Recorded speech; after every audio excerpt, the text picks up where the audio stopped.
大牛排。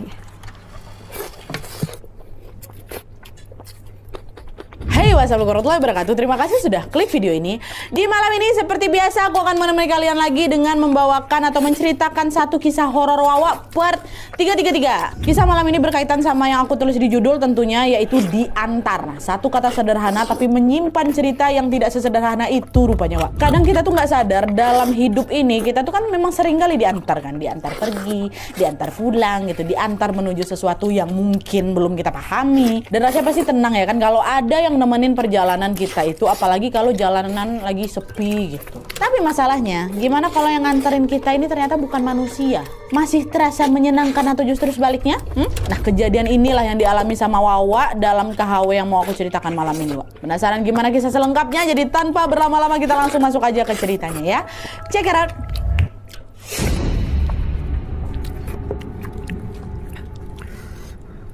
Oke, Wak, jadi kisah ini tuh datang dari Wawa kita yang bernama Eka dari Jawa Timur. Halo Eka. Nah, kisah kali ini tuh dialami sama neneknya Eka yang bernama Nenek Alifah. Dan peristiwa ini, Wak, dimulai waktu Nenek Alifah ini baru berusia 7 tahun. Biar gampang, seperti biasanya tanpa mengurangi rasa hormat, aku langsung sebut sama namanya aja ya, Alifah ya. Nah, jadi pada masa itu, Wak, Alifah dan keluarganya tinggal di satu kampung yang kita sebut aja namanya Kampung Melati. Setiap sore, Alifah ini selalu belajar ngaji, Wak, di rumah Ustadz Ali yang berada di kampung sebelah. Kita sebut aja lah kampung sebelah ini Kampung Mawar. Untuk ke rumah Ustadz Ali ini, Wak, jarak yang ditempuh tuh lumayan jauh, sampai harus nyebrang sungai pakai jembatan gitu loh, dan ngelewatin juga kuburan yang berada tidak jauh dari sungai. Jadi dari Kampung Melati sama Kampung Mawar ini, Wak, dipisah sungai sama kuburan. Nah, biasanya Alifah berangkat dari rumah jam 4 sore dan baru pulang habis maghrib sekitar jam setengah 7 malam. Nah, waktu itu Alifah ini selalu jalan kaki sendirian, Wak.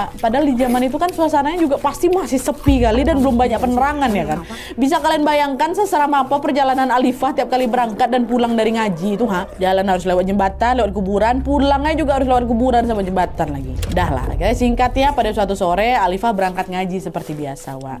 Alifah selalu lewat rute yang sama dari rumahnya, lanjut jalan ke arah sungai, nyebrang pakai jembatan itu dan ngelewatin kuburan yang terletak tidak jauh dari si sungai ini. Nah, dari rute ini yang paling bikin Alifah deg-degan itu adalah justru waktu ngelewatin jembatan, Wak, bukan kuburan.